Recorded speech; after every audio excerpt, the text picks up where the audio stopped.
اوكي، فيديو جديد. غيرنا شويه في الهوايه بتاعت التشانل، غيرنا اليونيفورم عشان يعني خلاص دخلنا على الشتاء وكده، فيعني قلت كان لازم نتقل. بس يعني ده موضوع جانبي. موضوع الفيديو بتاع النهارده عن احسن فتره، الجولدن ايرا بتاعت المجال بتاعنا، فتره 2020 و2021. وانا بقلب عندي في البيانس لقيت بروجكت من 2020 اسمه 2020 وورك. هسيب اللينك بتاعه في الديسكربشن. دخلت اتفرجت عليه كنوع من النوستالجيا وكده، فلقيت بصراحه حاجات يعني تستحق ان احنا نبص عليها تاني، نقيمها ونقول ايه الغلطات اللي فيها وايه الحاجات الكويسه اللي فيها. سريعا كده من غير ما نطول في المقدمه، عايزك تعمل لايك للفيديو ده، سبسكرايب للشانل، سيب لي كومنت تشجعني فيه وتقول لي عايز تشوفه الفيديوز اللي جايه. الله بينا على الفيديو. اوكي. انا معايا اللابتوب بتاعي هنا عشان كل شويه هتلاقوني ببص هنا علشان ايه؟ يعني عشان يعني نطلع معانا السيت اب وكده. جبنا حاجات جديده هنا، وفيروز وعبد الحليم وسبيروس باتس وحاجات كده فينتج وكلاسيك وبتاع. جبتهم من بيج اسمها ريفو جاليري. بصراحه شغل جميل، ويعني ومدين اجواء كده. المهم يعني عايزين نبان الكلام ده كله. بصراحه مش هقدر ادي السيت اب ده وشي، ويعني وفي زي الفيديوز اللي فاتت ونبين الدولاب وكده وبتاع ونبينه في المرايه والشغل ده. يعني معلش يا جماعه، يعني لوك هاو جود الذات، هاو كول الذات يعني. ما شاء الله ما شاء الله. المهم اللاب بتاعي هنا. هتفرج عليه من هنا، وبعدين يعني هبص وبعدين هقيم. والديزاين ممكن يبقى هنا او هنا عشان تتفرجوا معايا تعرفوا انا شايف ايه دلوقتي. اللي انا شايفه دلوقتي هيظهر هنا او هنا ايا يكن. يعني ابتدي اول حاجه بالكفر. والفتره عامه بتاعت 2020 و2021 اعتقد اكتر حاجه بتتميز بيها الافكار. انا كنت لسه بقى يعني شاب بقى صغير وكده. انا لسه صغير برضه يعني اكشلي، بس يعني قصدي كنت اصغر من كده. كان في افكار، كان في خيال واسع، كان في بتاع. ما كانش في مستوى كده كده ما كانش في مستوى. بس كنت بفكر يعني. ما كنتش بعمل اي كفر كده وخلاص. انا عايز اعمل فكره ايا تكن هي ايه بقى. انا بس عايز اعمل فكره وخلاص. كميه المعلومات اللي موجوده دلوقتي، مفيش خبره مفيش تجربه، بس انا مش هعمل كفر كده عادي. في بصراحه حركه روشه انا ممكن اسرقها دلوقتي. انا ممكن اقلدني دلوقتي واعملها. ان انا حاطط الديزاينات كلها، وبعدين جامعهم كلهم سوا، وعامل نفس الديزاينات ورا، اعملهم في فريم كده، ونفس الديزاينات ورا معمول لها بلور. الخطين دول المربعين اللي نازلين دول اللي مخلين اللي وراهم ابيض واسود شكلهم روش. بصراحه انا ممكن اعمل ده دلوقتي في بروجكت جديد. بس يعني هو معظم البروجكت ده هيبقى كده. يعني انا اعتقد ان انا افتقدت الكرياتيفيتي بتاعت ميدو بتاع 2020 ده. ده كان ديزاين كلاسيكو. دايما في تصاميم الكلاسيكو عامه، انا عارف انا عملت ديزاينات للكلاسيكو بقالي كتير، بس دايما كان في ديزاينات الكلاسيكو ماتش بقى كلاسيكي. وكان كلاسيكو اعظم ماتش في التاريخ، فدايما ماتش كلاسيكي بقى وفي مشاكل من قبل كده وحماسي وبتاع. ما بحبش الكلاسيكو انا اعدي على خير، لازم مشاكل وعصبيه وبتاع. زائد ان انا كنت حماسي برضه وقتها. فهتلاقي فوق هنا ميسي وراموس بيتخانقوا وهتلاقي جوه التلفزيون هنا التلفزيون اللي هنا تلفزيون كلاسيك بقى، وبعرض لقطات من خناقات برضه وكده. عارف ليه يعني، بس تمام مش حاجه اقولها. يعني الديزاين سيء جدا بصراحه. يعني في حاجات كتير مش واضحه. بيتهيألي ده البرنابيو، الاستاد اللي ورا ده ممكن يبقى اشوف صوره فيها جماهير. ده كان هيبقى حلو. كان ممكن الاضاءه اللي ورا الازرق اللي ورا، لو انا بعمل دلوقتي طبعا، يعني الاضاءه اللي ورا ميسي وراموس دي كانت تبقى جايه من الاستاد، مش تبقى اضاءه جايه اوت اوف نوير كده. التكست كنت بحاول اعمل فيه فكره وكده، ان انا ما بقاش بكتب تكست وخلاص، فهتلاقيني مشرحه كده وعامل دروب شادو يعني كويس. ده ديزاين لارسر ميلو. ارسنال ميدو كان بيلعب في برشلونه برضه في سن 2019 2020. كان جاي من جريميو. فاحنا بقى كنا بنقول ده خليفه تشافي وبتاع. فايه كان طب كنا برضه بنعمل له تصاميم وبتاع. فهتلاقيني كاتب فوق ايه سامبا بوي. كنت رايح اقرا امبابا بوي، مش عارف هو ازاي امبابا بوي من الجيزه ولا ايه. رسم اضاءه حلوه على وش الرندر اللي ورا. بتهيألي ما اعرفش اعملها بالحلاوه دي دلوقتي. بس بقى ديزاين يعني مفيش حاجه تذكر. عامل الخلفيه عاديه جدا جريدينت، وحاطط عليها تكستر اسمنتي شويه مش عارف ليه. الشادو جميل. الشادو جميل لو احتفظنا بالشادو اللي هو بتاع ارثر بس. انما الاسود، الخط الاسود ده كنا بنعمله وقتها على اساس ان هو حاجه روشه وكده، بس هو مش حاجه روشه اطلاقا يعني. التكست لذيذ، بس كان ممكن اكتفي بالتكست الصغير اللي فوق او اللي تحت. انما انا حطيت تكست صغير فوق تكست صغير تحت، فلا ما حدش يعمل كده. وبرده كان نفس الحته برده بتاعت ان انا عايز اعمل فكره وبتاع. فبرده ارثر ميلودي متداخله في بعضها وكده. في دبانه غلسه قوي معكنانه عليا الفيديو، انا مش عارف وانا مكلكع الدنيا وحاطط ضغط وحاجات حواليا ومش عارف اقوم اعمل اي حاجه. ايه المخرج بيقول لي ان احنا ما مش هنحط الحته دي في الفيديو. حد هيقول لي يا ميدو انت عندك مخرج؟ اقول له لا طبعا. ده بس يعني ده تشانل فيها 1400 سبسكرايبر، يعني مفيش حد موجود. يعني انت ورا اصلا الكاميرا دي الدولاب، ما فما فيش مساحه ان في بني ادم يقف فيها. بس انا اتجننت باين. مش مهم. ديزاين الكون اجويرو، انا وقتها تقريبا كنت فاكر ان كتره الصور دي بتخلي الديزاين حلو. 4 صور فوق معمولين بلون والسما بلون تاني خالص. مش عارف ده مش عارف ده تقريبا مش الاتحاد، هو تقريبا استاد من اللي هو كنا بنكتب ستاديوم وول بيبر ونبحث في جوجل وكده يعني ده مش ده تقريبا استاد مبهم، مش استاد معين. هو اعتقد سيرجيو اجورو ابيض واورنج، مش عارف ليه اللونين دول. كان ممكن يبقى ابيض وخلاص يعني، ما فيش حاجه تتقال على الديزاين ده بصراحه. بس يعني اعتقد كان بيودع السيتي او حاجه ورايح برشلونه، فقلت يعني اعمل له حاجه برضه فيها وداع وكده يعني، كتر خير يعني. اللي بعده اندريس انيستا. انا بحب الديزاين ده بصراحه، ديزاين حلو بصراحه يعني، مش هقدر يعني، ديزاين جميل بصراحه. طبعا باستثناء ان انا مبوظ خالص لون البشره بتاع انيستا ولون التيشيرتات اللي هم لابسينها دي، وحاطط 4 انيستا وكده تمام. برده كان انيستا ماشي فبنودعه. التكست اللي فوق حلو، كاتب فوق، ما كانش عندي لوجو ساعتها فكاتب فوق ديزاين دبي ميدو كولي. حوار كل ده مش هشرحه يعني، في ناس عارفاه بس انا مش هشرح ايه حوار ميدو كولي ده. في عالم لبرشلونه قدام، ده عالم تاني برده عشان الكرياتيفيتي وعامل عليه بلور وكده كمان حلوه. ده فلتر اسمه دروب بلوز في الكالر لوك اب، روش قوي يعني. دايما ما تسيبوش 100% لان لو في ازرقات في الديزاين بيبوظها، فانت خليه 20% بيدي حته حلوه كده. بس ديزاين جميل يعني. يعني ممكن دي فكره ممكن اعملها دلوقتي وهتطلع احسن من كده بكتير.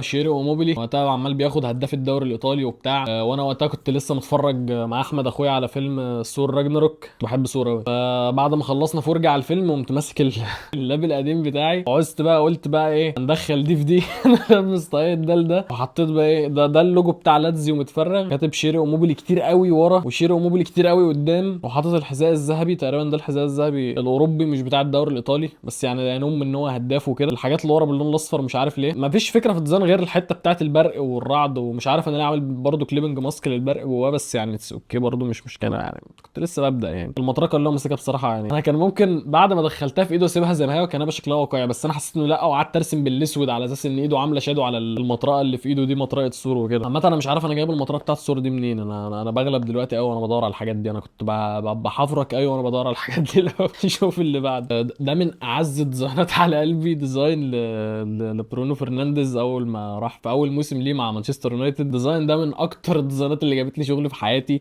انا كان كل شويه حد يكلمني على موقع من المواقع اللي كنت شغال عليها، يقول لي انا عايز الديزاين ده، انا عايز الديزاين ده. ليه؟ هو بيبقى لعيب كوره مثلا قوي او كده فعايز ديزاين، فكانوا دايما يختاروا ده، يقول لي اعمل لي ده. الديزاين ده عزيز عليا بصراحه، في كونتراست مش مقصود بين الاسود والاحمر وكده، ده طبعا مش مقصود، انا ما كنتش افهم الكلام ده خالص وقتها. وفي بقى خط من تحت ومن فوق كده برضه مدي شكل جمالي، وكاتب برونو فرنانديز كتير قوي ورا مش عارف ليه، بس يعني عشان املى الفراغ ده. تقريبا انا محتاج اتعلم من ميدو القديم، لان انا حاليا لو قابلني حاجه زي كده مش بملاها يعني، بسيبها فاضيه وخلاص. انا كنت كرييتيف اكتر من دلوقتي. وورا صورتين لبرونو وكده برضه ماليين الحته اللي فوق. ديزاين روش بصراحه يعني. ده ديزاين انا ممكن انزله على الانستا عندي دلوقتي وهيجيب بريتش عادي جدا. ده ديزاين لجيرارد بيكيه، مش عارف كان تقريبا وقتها لسه عاملين ريمونتادا في كاس الملك او حاجه، كنا بنلعب في كاس الملك مع رونالد كومان وهو جاب الجون، كنا بنلعب اشبيليا 2-0، ديمبلي جاب الجون الاول وبيكيه جاب الجون الثاني، فانا الرئيس بقى وكده وطلعنا بقى نهلل على فيسبوك، قلت استغل الدوشه وكده واعمل ديزاين لبيكيه. تخيل ان انا عملت ديزاينات لاساطير كتير قوي في برشلونه، عملت البيكيه ديزاين حلو بصراحه يعني. انا طالع على فكره ان انا اقول الغلطات وكده وانتقد ميدو القديم، بس الديزاين ده تحفه. وبرضه في الفلتر بتاع الدروب بلوز ده روش، حاطط خلفيه لجماهير برشلونه في الخلفيه، وعم مقلل الاوبيسيتي بتاعتها وكده، حاطط لوجو برشلونه ولوجو لا ليجا فوق متفرغين وعاملهم ابيض. الحركه دي برضه روشه، زي ما فيهوش ما فيهوش حركات كتير بصراحه. في حركه كاتب جيرارد بيكيه كده نازله منه، شكلها حلو. مزود الكلاريتي قوي، مزود الكلاريتي 100 في كل الثلاث رندرات وعلى الديزاين كله. كان تقريبا وقتها لو ما بتعملش الكلاريتي والتكستر على 100 انت ما بتفهمش حاجه في الجرافيك ديزاين، بس يعني جميل بصراحه. جميل يا ميدو، عاش. تشيلسي انا ما اعرفش اعمل ديزاين زي ده دلوقتي، ما بصممش لاي حاجه يعني. ما افتكرش ان انا عملت ديزاين لتشيلسي بعد ده يعني. اعتقد ده الديزاين الوحيد اللي موجود ليا على السوشيال ميديا اللي انا مصمم فيه حاجه لتشيلسي. بس هو حلو، في الوان حلوه وازرقات بقى وبتاع، لما كان لامبرد بيدربهم. طالع مع الجيل الجديد ده اعتقد اسمه تامي ابراهام، وده ميتشي باتشواي الونسو، وده النص اللي كان بيلعب في الريال ده مش فاكر اسمه ايه، هو كرواتي هو بس انا مش فاكر هو اسمه ايه. ده ديزاين انا مش عارف انا عملته ازاي وقتها يعني، لان انا حاولت اعمله ثاني قريب لمارك برنال وجيمي فاردي وما طلعش بالحلاوه دي. جمع كذا ريندر لدي بروين وكده، فيهم اكشن وكده، وفي كمان احتفالات ورا، وفي ليترنج بخط صغير قوي تحت. طبعا مش متظبط قوي بس شكله حلو كانها مجله وكده، وكاتب كيفن دي بروين بخط فانكي كده في سطرين تحت بعض. فلا بحب الديزاين ده بصراحه. ولما شفته قريب حاولت ان انا اقلده، طلعت الديزاين بتاع مارك برنال ده. ممكن برضه ابقى اسيب يا اما احطه في الايديت يا اما اسيب اللينك بتاعه في الديسكربشن. ده ديزاين لكريستيانو رونالدو، كنت داخل بيه في مسابقه وكده. كان في مسابقه بقى زمان اتعملت وكده، وعملوا لنا بقى دور مجموعات وبتاع، وانا كنت في مجموعه وبتاع، فايه عملت الديزاين ده عجب الاثنين اللي كانوا معايا قوي. فقالوا لي ايه ده، انت هتصعد وش بقى ومش عارف ايه وبتاع من المجموعات. بس للاسف ما صعدتش، خرجت حصاله من المجموعه، وما كانش في احسن توالت وقتها لان احنا كنا 3 اصلا. وما تاهلتش وزعلت جدا، وطلعت دسيت لجنه الحكام ودسيت كل المحنكين اللي قالوا ان الديزاين ده مش عشان الديزاين ده كان اعلى كان اعلى بكتير من الحاجات التانية. يعني خلينا نقول الحقيقه، طلعت بقى دسيت لجنه الحكام وقلت ان انا اتظلمت يا برو. انا فخور بالمستوى اللي انا قدمته السنه دي، مش مهم النتيجه، المهم ان انا فخور بنفسي يا برو. عملت فيها رابر بقى وكده وعوجت الكاب. بس يعني ما حدش يعمل كده لما تخرج من المسابقه. ما تخش في مسابقات اصلا، يعني ما تخش في مسابقه ليه العبث ده؟ لو المسابقه ما فيهاش فلوس كتيره قوي يعني ما تحاولش حتى. ولو فيها بقول لك، ولو فيها فلوس ما تخش يعني. اوكي، ده ديزاين لجادو سانشو. الديزاين ده كنت صورت عنه فيديو في يوتيوب. لما كنت بصور فيديوهات يوتيوب زمان كنت بس بشغل تسجيل الشاشه واعمل وافضل اعمل في الديزاين، ولما اجي انزل الفيديو بقى بحطه في برنامج اديت. كان برنامج اسمه فيلمورا لانه كان اسهل من بريمير وقتها واخف منه على اللاب. ما كنتش بقص الحاجات اللي انا شلتها، يعني كان ممكن اضيف حاجه واقوم شايلها. ما كنتش بشيل اللقطات دي. ماسك الفيديو كله، انا معايا ساعه مثلا، اقوم ضاربها في 10 فيبقى معايا 6 دقائق، اقوم حاطط اغنيه على الفيديو اقوم منزله. الديزاين حتى الفيديو بتاعه هذا ليموت، ورغم كده هو جايب مشاهدات. يعني الفيديو جايب اعتقد جاب 14000 مشاهده او 12000 مشاهده حاجه زي كده، وجايب 400 ساعه. في ناس كانت بتقعد تبعت لي وقتها تقول لي ده ايه ده، انت ميدو، ده انا طبقت الدرس بتاعك ومش عارف ايه. وانا اقول له ايوه اتعلمت اتعلم مني. وقتها بقى كنت مغرور قوي بقى، وما بقبلش النقد وبتاع. انت تنتقدني ازاي؟ انا بس اللي انقد ده، انا عندي قناه يوتيوب وعندي فيديو جايب 14000 مشاهده. الديزاين ده ذكرى اكتر منه ديزاين، لان هو مش ديزاين. انا مش فاهم ايه ده، ايه الحاجات الاكسات اللي على اليمين وعلى الشمال دي؟ بس كميه النقط الدوتس الثلاث دوتس دول يعني ايه ده؟ حتى ما كنتش بعمل تغذيه بصريه ولا بتاع. انا كنت بفتح الفوتوشوب وزي ما تيجي بقى وبتاع. ليونيل ميسي. كنت عايز اعمل بقى كانه بوستر فيلم وبتاع. فميسي ايه، ميسي فضائي طبعا ومعزه بس فضائي. وجبت بقى ايه، حطيت مركبات فضائيه فوق ومكرر نفس المركبه مليون مره وكتبت ليونيل ميسي بيست بلاير ايفر. وكتبت تحت اسم الفيلم اليانز اتاك، هجوم الفضائيين. وميسي واقف بقى مستني قومه وبتاع، وحاطط ميسي فوق وميسي تحت وبتاع. وبعدين لو تاخد بالك من حاجه، انا يعني نعم كنت لسه بادئ وبتاع، بس عندي الحته بتاعت الفنان برضو. يعني لو تاخد بالك، سفينه الفضاء اللي تحت على اليمين واللي في النص داخلين في السحاب. انا مش عامل اي حاجه كده وخلاص يا باشا، ده انا مدخلهم لك في السحاب، هعمل ايه تاني؟ فاللي هو في منب بقى وكده يا باشا. كنت بمنب وانا لسه بقالي الديزاين ده كان بقالي شهرين تقريبا في المجال او حاجه زي كده. هقف عند ده شويه لان ده عبث. كان سواريز تقريبا وقتها جاب جون خلاه الهداف الثالث التاريخي لبرشلونه حاجه زي كده. فوقتها نزلت الديزاين ده وكان سيء جدا. ولما واحد انتقدني قال لي عملت الديزاين ده وحش ومش مستواك وبتاع، قلت له يا باشا انت مش فاهم حاجه. ده انت، ده الصور اللي ورا دي لمدينه مونتيفيديو اللي هي سواريز منها، اللي هي تقريبا عاصمه الاوروجواي او حاجه. لان الشوالي كان بيقعد يقول له يا ابنه مونتيفيديو. انا اتمنى ما كنتش بنطق اسم المدينه غلط. فانا جبت بقى صور للمدينه، قال يعني بقى، قال يعني عظماء التحنيك امثالي اللي ياخدوا بالهم من الحاجات دي. وقمت حاطط المدينه ورا وجوه البتاع، وقلت له ده والشكل ده اصلا اللي سواريز جوه، قلت له ده علم الاوروجواي. فانت يا باشا انت بتناقش عقليه عامله ازاي؟ انت ازاي تنتقدني وتقول ديزاين وحش؟ انا حاطط لك صور من الاوروجواي وحاطط لك علم الاوروجواي في الشكل. بس انت علشان مش من عظماء التحنيك امثالي ما تاخدش بالك، فانت ما تنتقدنيش تاني بقى. وعملت له بلوك اعتقد بعد، مش عارف ليه كنت بصعد الامور جدا لما حد ينتقدني، ودلوقتي برضه بصعد الامور لما حد ينتقدني. ما حدش ينتقدني، مش قصدي طبعا. يعني لو حد عايز ينتقدني يبقى يعني في بلايند شو ولا حاجه، ولا في ذا فويس كيدز يعني. الديزاين ده بتاع ميسي ده كان تطبيق لدرس لواحد اعتقد اسمه ويندي ستوديوز. ديزاين جميل بصراحه، ولما عملته وقتها كانت الناس كلها مستغربه ازاي ده بادئ قريب وعامل ديزاين حلو كده. بس ده يعني كان تطبيق درس وانا بصراحه طبقته حلو يعني برضو. لان كان عندي حس في ناس كتير طبقت الدرس ده بس مش كده، ما ظبطوش الفونتس كده وما ظبطوش الحاجات كده. انا قعدت ادور على برشات وعلى فونتات شبه اللي في الدرس، بتعب في الدرس، مش كده. كان الدرس يبقى 5 دقايق انا اطبقه في ساعتين، مع الدرس 5 دقايق ما اطبقه مثلا في 10، مثلا 10 دقايق 20 دقيقه، لا ساعتين 3 يا باشا. ايه نتعب عشان ايه نلاقي حلو. والله انا ممكن انزله دلوقتي على النست عندي برضه، هيجيب ريتش برضه وهيعجب الناس. كفايه كده 2020، نخش على 2021. يعني لو الفيديو لحد الان ما طولش لسه، ما وصلناش لسه اللي يعني هبقى احط الحته ده 2021. لو طلعنا طولنا العاده يعني انا ما هبقى اشيلها وننزل الفيديو كده وخلاص ونختم بقى. 2021 ده كانت اكتر سنه كرييتيف في الكارير بتاعي كله. كنت بعمل افكار بنت لذينه، كنت بعمل بقى تغذيه. كانت اول سنه ابتديت ان انا اعمل فيها تغذيه بصريه، زائد ان انا كنت اصلا خيالي واسع قوي وقتها، وبحاول ان انا اعمل حاجات كرييتيف وكده.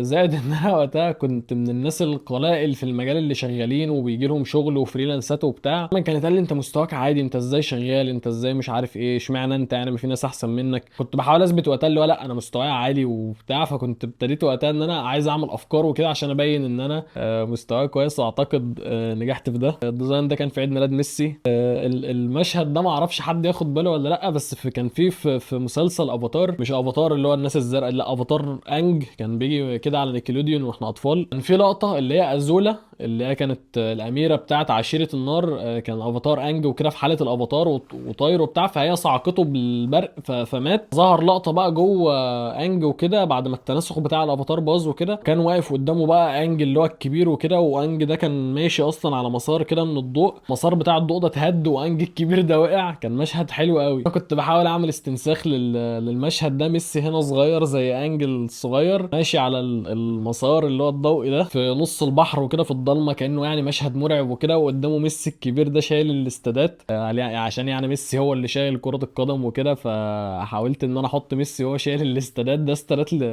لفرق مختلفة. في هنا اعتقد ده استاد ويمبلي وده الانفيلد، ورؤوس ميسي دي طايرة بقى الآلية دي وفوقها الاستادات. وفي تحت هنا هي مش باينة بس في تحت هنا مراكب انا عامل عليها كمان اضاءة جاية لها من المسار الضوئي اللي ميسي الصغير ده ماشي عليه، وفي ليترنج بخط صغير. وفي الامضة دي بتاعت ميسي موجودة على ويكيبيديا، اللي تكتب ميسي سيجنتشر PNG، وجبت الامضة بتاعت ميسي وحطيتها جنب الكلام وكده. من احسن الديزاينات اللي انا عملتها في حياتي، لان الفكرة حلوة رغم ان التنفيذ اي كلام، بس الفكرة كانت حلوة. كان في فكرة ان انا بحاول خدت المشهد بتاع انج ده وبحاول اكرره وكده. فانا بحب الديزاين ده بصراحه يعني. خش على اللي بعده كفايه كده. ده من اعظم اللحظات في تاريخ اي حد بيحب ميسي. لحظة لما ميسي فاز بالكوبا امريكا. حاولت ان انا بروز في الساعات الزمنية اللي فوق دي خسارات ميسي اللي فاتت، وحطيت بقى ميسي تحت هنا لحظة الاحتفال لما فاز بالكوبا، لما قام نازل على ركبته وقعد يعيط. حطيت اللحظة دي تحت ان هو خلاص فرح اخيرا بعد كمية الهزائم اللي انا مبروزها في الساعات اللي فوق دي. حط برضو الليترنج شكله حلو، كاتب ليونيل ميسي كوبا امريكا 2021. حاطط تحت ليترنج بقى بخط صغير، وعلى الشمال هنا لوجو الارجنتين ولوجو الكونين بول. وفوق اللوجو بتاعي كان بدأ بقى يبقى عندي لوجو وكده. اللوجو بتاعي كان شكله حلو. الديزاين ده كان فيتشر بيني وبين واحد صديقي اسمه اسلام وسامة. كان ميسي رايح باريس وكده، احنا كنا بنحاول نبروز الاند اوف ان ايرا. قلت له احنا هنعمل ميسي كبير وكده داخل في فوهه زمنيه او بوابه زمنيه وكده، ماشي خلاص بقى رايح باريس. لو تاخد بالك البوابه الزمنيه جواها الاستاد بتاع باريس، بس احنا يعني عشان الديزاين ده من 4 سنين او من 5 سنين، فيعني احنا ما ظبطناهاش قوي، بس هي شكلها حلو، ستيل شكلها حلو بصراحه. جبت انا الرندرين اللي تحت دول. ده بدري، يعني بدري ده مستقبل برشلونه من زمان مش من دلوقتي، وده كان انسو فاتي كان مشروع برضه، وجنبهم هنا ميسي يعني ماشي وهو سايب لهم ارث كبير الكرات الذهبيه بتاعه البالون دورز بتاعته، وداخل بقى الفوهه الزمنيه عشان تنقله لملعب باريس. وتحت هنا لان هم يعني واقفين على جبل وكده وفي سحاب، فكاتبين اند اوف ان ايرا بموكب سحاب كنت جايبه من فري بيك. الليترنج كله معمول بالموكب ده، هو اجتهد. فبرضه الديزاين ده انا بحبه جدا، وده ديزاين لو نزل دلوقتي هيعجب الناس قوي وهيجيب ريتش برضه، يعني ده كان مستوى كويس. فعامه 2021 ده كانت اكتر سنه الواحد كان كريتيف فيها وبيعمل افكار وكده. كده خلصوا. عملنا رحله نوستالجيا في الديزاينات بتاعت 2021 و2020 طبعا. شفنا ازاي الواحد لما بيكون داخل جديد في اي مجال بيكون في شغف عامل ازاي، بيكون في تجربه تجربه افكار وبيكون في شغف. انا كنت بعمل ديزاين تقريبا كل يوم وقتها. مفيش طبعا عجب الواحد عمله بعد كده في اللي وصل له في المجال ده، من ان مثلا اسمه بقى معروف وديزايناته بتتشاف او كده. احنا تعبانين في المجال ده بقالنا كتير. معظم الناس اللي معروفه دلوقتي بقى لها فعلا سنين بتعافر. انا بشوف الناس اللي بقوا جامدين دلوقتي وكده وببقى عارف، انا ببقى عارف ان هو كان بادئ برضه معايا في 2020 و2019، وببقى شايف طبعا ان هم كلهم يستاهلوا، كلهم يستاهلوا الخير. ممكن يعني اقول حاجه اخيره، انت مش لازم تبقى اكتر حد موهوب في المجال. يكفي انك تكون مجتهد، تكون بتحب اللي انت بتعمله، ويكون عندك شغف. انا كنت بعمل ديزاين كل يوم وقتها، ما كنتش بنزل كل حاجه، بس ما كنتش اقدر انام من غير ما اعمل ديزاين كل يوم. اني كنت لسه بتعرف على المجال ده، بس لا، كنت كل يوم لازم انزل ديزاين. وكان التايم لاين كده، كان التايم لاين فعلا كل يوم في 20 30 ديزاين بينزلوا. وكل بقى الناس كلنا بنعمل لايكات لبعض، وكلنا بنكتب كومنتس وبندعم بعض وكده. في نوعا ما حب، كان في برضه حبه كراهيه صغيرين كده، بس كان في حب. 20 30 ديزاين بينزلوا كل يوم، فاحنا كنا بننزل كانها منافسه وكده، مين مستواه اتطور، مين عمل مش عارف ايه، وناخد اراء بعض وكده. كانت بصراحه فتره لذيذه. لو هتاخد مني نصيحه، مش لازم تكون الاكتر موهبه او الاكتر معرفه، المهم تكون مجتهد، بتستمر، بتحب اللي انت بتعمله. ده هيوصلك لحاجات كتير. ربنا ما بيضيعش تعب حد، وان ليس للانسان الا ما سعى. كده كده ربنا هيشوف سعيك، ولو رزقك في المجال ده انت كده كده هتاخده. لازم تكون بتحب اللي انت بتعمله. احنا وقت ما عملنا المجال ده من 5 6 سنين، احنا اكشلي ما كناش نعرف ان هو فيه فلوس يعني، او ما كناش نعرف ان هو دي شغلانه اصلا. احنا كنا بنصمم بس كده جاست فور فن، وبننزل بقى وبننافس بعض وبتاع. وبعدين بقى الشغل جه. احنا ما كناش نعرف من الاول خالص مثلا ان في شغل او بتاع. احنا كنا داخلين دي هوايه احنا بنمارسها، حاجه احنا بنحبها. فعامه هتلاقي اكتر ناس عندها تقدير للمجال ده وبتحترم اللي هي بتقدمه الناس اللي كانت بادئين في الفتره دي. فيعني عملنا ريفيو سريع للجولدن ايرا بتاعت المجال من ناحيتي انا. طبعا ما اقدرش اجيب تصاميم الناس التانية واقيمها. وبس كده. ده كانت نهايه الفيديو. لو عجبك الفيديو عايزك تعمل لايك للفيديو، سبسكرايب للشانل، تسيب لي كومنت تشجعني فيه. لو عاوز تشوف الفيديوز اللي جايه، تابعنا على فيسبوك، تابعنا على انستجرام، تابعنا على تيك توك، اعمل لي سبسكرايب هنا وتابعني في كل حته. وبس كده. بس ايه رايك في السيت اب؟ بص، روش موت صح؟